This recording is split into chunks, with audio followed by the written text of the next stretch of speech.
Dodging and Burning is a mystery set in 1945 about a gay World War II photographer and the photo he takes of a murdered woman's body.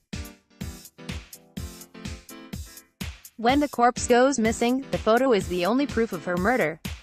When he shows the photo to Bunny Prescott, the debutante who's in love with him, and Ceola, the kid sister of his lover who is missing in the Pacific, the story becomes as much about the photographer as the subject of the photo.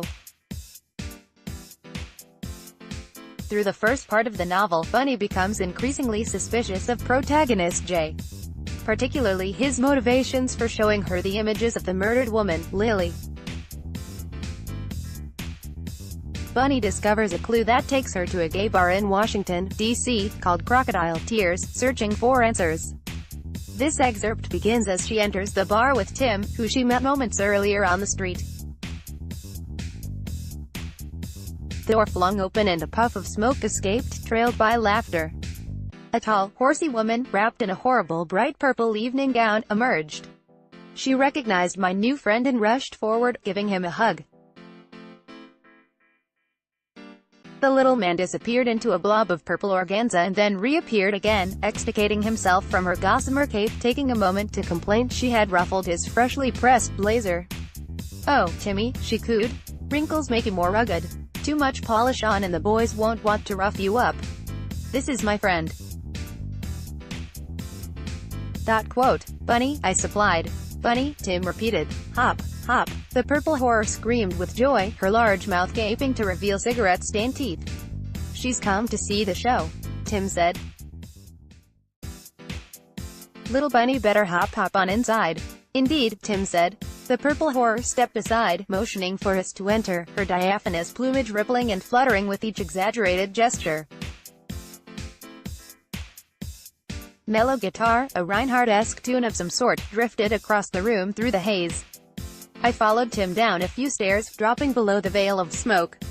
The space was a deep buttressed basement, supported by 2 or 3 large brick pillars. The windowless walls were painted a wine red and lined with booths. Much later in my life, the Roman underground cistern of Istanbul would conjure memories of this place. The city's cavernous architecture and lush darkness, although much grander, had a similar and equally disconcerting atmosphere, like being in the belly of a whale. In the center were round tables of odd sizes, set with mismatched chairs and lit with red votives. At the far end of the room, a thick, velvety curtain was pulled back, revealing a thin, well-dressed black man, perched on a stool and playing the guitar. His eyes were closed, deep in the moment of the music. At the back of the room stood a makeshift bar, cluttered with stools, and the greatest number of patrons. "Does this look like your sort of place?" Tim said. "I'm looking for someone." "Anyone in particular?" "Lily Vellum, that name rings a bell."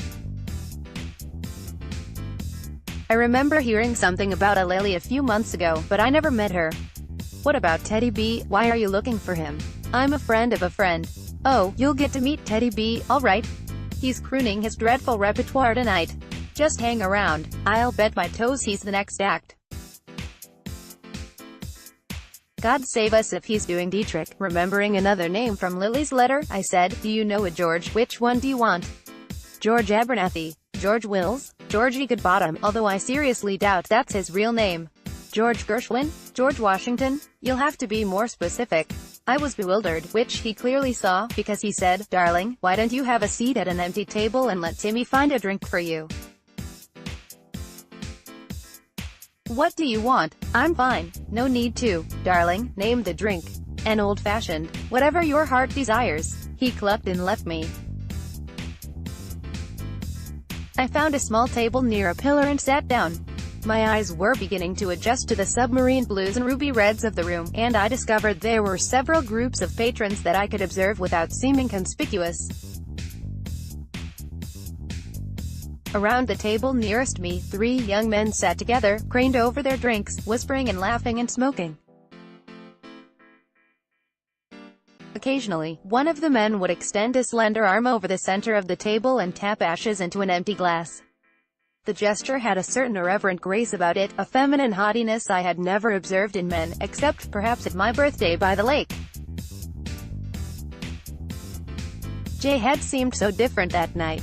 The table on my right, at the edge of my peripheral vision, was half submerged in darkness, and in that restless shadow I saw two shapes conjoined, moving against one another, in soft, uneven undulations. I stared for a moment, uncertain what I was looking at. Then the two shapes separated and assumed the more recognizable forms of two sturdy, square-shouldered men. One of the men was still leaning forward slightly, his hand gripping the other man's thigh. My heart rate increased, and I turned away. Before I could process what I had seen, Tim was standing over me, dangling my drink precariously between his thumb and forefinger. "Here, darling, take your drink. I hate the condensation on my palms." As he said, he nodded toward the two men. "It looks like Ben has a new boy tonight. They simply worship him. That's only because his favorite activity doesn't require conversation." He took a swig of his drink. "Don't mind me, that's just jealousy talking. I don't understand," I sputtered. "Of course you don't," he smiled. "Is he a fairy?" "Yes, darling. As am I." He tipped his glass to me. "Cheers." He took a deep swig, swallowed, and took a moment to absorb the alcohol. "You really don't know where you are, do you?" "I do. It's just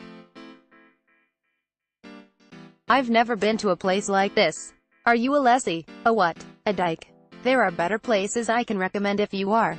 "I don't know. You look pale, darling. Have your drink. You'll feel much better." I picked up the tumbler, removed the thin orange slice which Tim snatched from my fingers and ate, and took a gulp of the tangy liquid. After the alcohol settled, I took another, more ladylike sip, and spoke. "I'm here because someone I care about has a connection to this place and to the people I mentioned to you. Teddy B. and this Lily person." "That's right. What sort of connection?" "I'm not sure.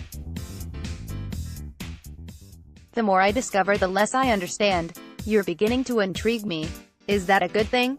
"Indeed." Excerpted from Dodging and Burning by John Copenhaver, published by Pegasus Books. Reprinted with permission. All other rights reserved.